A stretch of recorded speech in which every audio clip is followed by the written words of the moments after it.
Welcome back to my channel. कैसी मेरी YouTube family? I hope आप लोग बिल्कुल ठीक होंगे। अल्हम्दुलिल्लाह हम लोग भी बिल्कुल ठीक ठाक और फिट फाट हैं। सफाइयाँ शफाइयाँ हो रही हैं, डेली के काम जो रूटीन में होते हैं वो हो रहे हैं।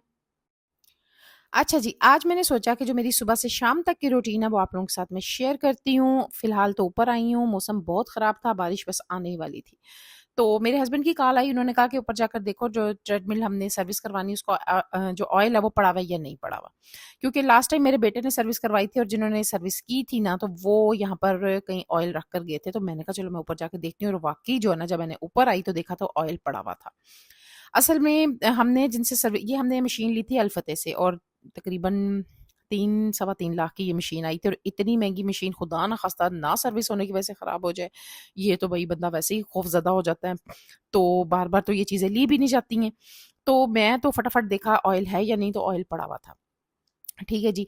वो मैंने अपने हस्बैंड को बताया, क्योंकि ना ये जो है ना अल-फ़तेह हमारे सरगोधे में जब था ना, तो उस टाइम मैंने प्रॉब्लम नहीं थी, हमें आराम से जो है ना बुला के तो सर्विस करवा लिया करते थे। अब पता किया जनाब, अल-फ़तेह तो हमारे यहाँ पे ख़त्म हो गया था। ख़ैर जनाब, उनको थैंक गॉड कि इनकी नंबर हमारे पास मौजूद था। तो इनको कॉल की तो इन्होंने बोला कि ठीक है मैं आके आके कर जाऊँगा। तो इतनी दूर से आना बड़ा मुश्किल हो जाता है। तो मुझे जो मेरे हस्बैंड हैं उन्होंने बोला कि तुम जो है ना देख लो, अगर ऑयल नहीं है तो वो भी लाहौर से वो लेते हुए आएँगे, या जहाँ से भी उन्होंने आना है। ठीक है जी। आज हम पाकिस्तानियों को जो खुशी मिली है ना, वो मेरा ख़्याल है मैं अकेली ही नहीं, आप सभी बहुत खुश होंगे। बड़े एक्साइटमेंट होगी आप सबको भी, है ना? आपको पता ही होगा सबको, जो अरशद नदीम ने कर दिखाया, जो यानी मतलब मैं आपको अपनी खुशी बयान नहीं कर सकती, जितनी अंदर मेरे दिल में जो खुशी है ना, मेरा ख़्याल है वो हर किसी के हर घर में ये खुशी होगी। यानी मियाँ चन्नू के अरशद नदीम पेरिस ओलंपिक्स में जेवलिन थ्रो की हिस्ट्री कायम कर दी उन्होंने। पेरिस ओलंपिक्स की 100 साला तारीख में जो कोई एथलीट ना कर सका, वो अरशद नदीम ने कर दिया। सोचें आप ज़रा। यानी 34 साल के बाद किसी पाकिस्तानी एथलीट ने ओलंपिक्स में गोल्ड मेडल जीता है। आप सोचें कि हम लाखों, हज़ारों, करोड़ों बच्चे हमारे कितने इंस्पायर होंगे इनसे। और पता है आपको, जब गोल्ड मेडल जीता तो अपने कोच के गले लग के अरशद नदीम रोने लग गए। यानी वो खुद कितने खुश होंगे। हम लोग पाकिस्तानी इतने खुश हैं उनकी इस अचीवमेंट पे, वो खुद कितने खुश होंगे, उनके घर वाले कितने खुश होंगे, है ना? यानी इन्होंने पेरिस ओलंपिक्स के जेवलिन थ्रो के फाइनल में तकरीबन 93 मीटर लंबा थ्रो फेंक कर जेवलिन थ्रो की हिस्ट्री को तब्दील कर दिया। यानी आप सोचें कि गोल्ड मेडल जीता, कितनी खुशी की बात है ना। मैं सोच रही हूँ, मैं पता क्या सोच रही थी, इतनी ज़्यादा मुझे खुशी हो रही थी और इतनी ज़्यादा एक एक्साइटमेंट थी कि मैं अपने हस्बैंड से कह रही थी, अरशद इसी तरह हर पाकिस्तानी खुश होगा ना। तो बस अल्लाह ताला उनको और कामयाब करे, आगे से आगे लेके जाए, उनको अपनी हिफ्ज़-ओ-मान में रखे। आमीन सुम्मा आमीन। ये हमारे लिए बहुत बड़ी बात है, हम सब पाकिस्तानियों के लिए बहुत बड़ी बात है। अगर हम सारे ये सोचने लग जाए ना कि मेहनत करने से ना इंसान लाज़मी अपनी वो जगह पा लेता है जो वो चाहता है। मेहनत कभी रायगा नहीं जाती। आप कभी भी हिम्मत ना हारें, बस। ये चीज़ अपने अंदर अगर हम बिठा लें ना, तो हम कभी भी नाकाम नहीं हो सकते। फ़िलहाल मैं जनाब मशीन लगा रही हूँ कपड़ों वाली, और जनाब मौसम ख़राब हुआ हुआ था, लेकिन फिर भी मैंने सोचा कि नहीं भई, ये तो कपड़े जब इकट्ठे हो जाते हैं ना, अच्छा मुझे इतनी टेंशन होती है जब कपड़े इकट्ठे हो जाएँ ना, तो मैं तो जो है ना परेशान हो जाती हूँ कि इतने सारे मैं करूँगी क्या इनका? क्योंकि जितने कपड़े धुलेंगे उतने उनको तह भी लगाना है, उनको रखना भी है, उनको भेजना भी है धोबी को। और मुझे 2 काम जो है ना इतने बुरे लगते हैं ना, एक ये कपड़े धोना और उनको तह लगा के रखना, और एक बर्तन धोना। बाकी मैं कहती हूँ मेरे से जितनी मर्ज़ी सफाइयाँ करवा लो घर की, ये काम मेरे से नहीं होते हैं। मैं ना बस बड़ी मुझे उलझन होती है 2-3 कामों से, लेकिन फिर भी करती तो मैं ही हूँ।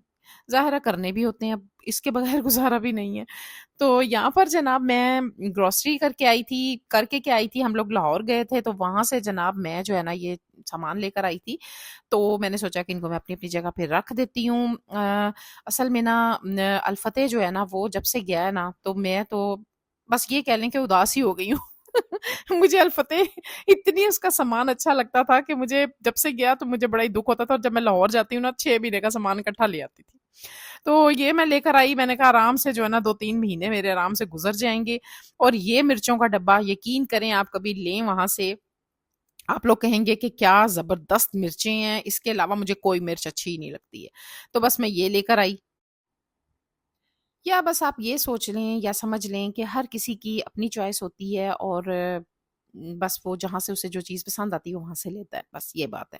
ख़ैर जनाब यहाँ पर मैं आपको दिखा रही थी ये मेरी आ गए थे मशीन को ऑयलिंग और सर्विस वग़ैरह ऐसी करने और इन्होंने मुझे बताया कि कहाँ-कहाँ यहाँ पे ऑयल उन्होंने साइडें दिखाई मुझे कि कहाँ-कहाँ पे ना आप लोग इसकी सर्विस खुद भी कर सकते हैं।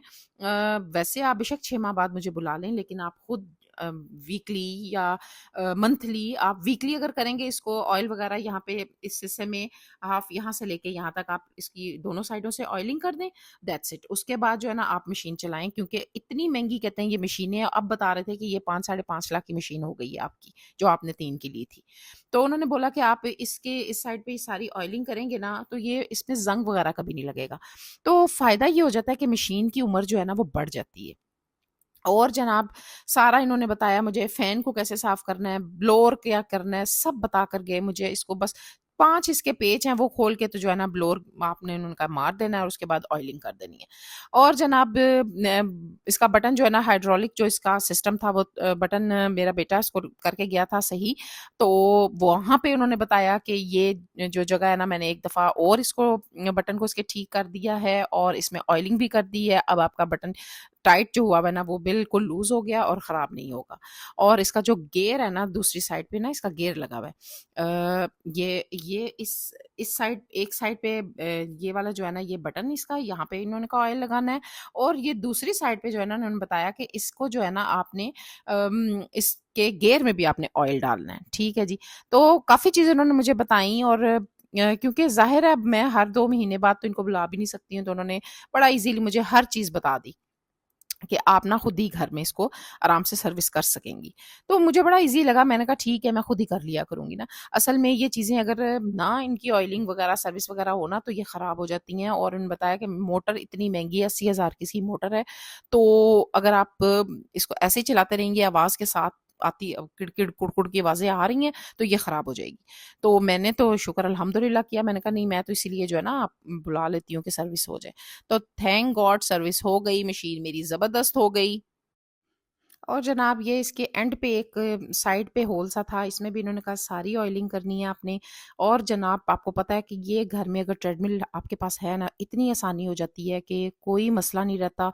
वॉक पे अगर जाना है ना और बाहर बारिश हो रही है और मतलब मौसम का होता है कभी कुछ, तो ये घर में अगर हो तो कोई परेशानी नहीं होती है। तो मैं तो जो है ना बड़ी ईज़ी हो जाती हूँ, जब मर्ज़ी जाओ और जाके जो है ना अपने जिम में जो है ना एक्सरसाइज़ वगैरह कर लो। खैर जनाब इन्होंने जब ये सारा काम कर दिया इसको बंद-शन बोला कि अब आपने इसे घंटा एक ऐसे ही चलाना है ताकि ये ना इस पे वज़न नहीं डालना ताकि ये स्मूथ ऐसे खुद ही चलती रहे वज़न के बगैर। उसके बाद ये बिल्कुल ठीक हो जाएगी माशाल्लाह माशाल्लाह बिल्कुल स्मूथ चल रही थी ये। तो थैंक गॉड ये काम हो गया और आप लोगों को बताने का मकसद ये था कि अगर किसी के घर में ऐसी मशीन है तो वो घर में ईज़िली इसकी जो है ना सर्विस कर सकते हैं। तो ये था मेरा जनाब आज का व्लॉग। अगर आपको अच्छा लगा है मेरा चैनल जिसका नाम है हमारी गपशप को सब्सक्राइब करें। मुझे इजाज़त दें मिलूँगी नेक्स्ट वीडियो में। अल्लाह हाफ़िज़।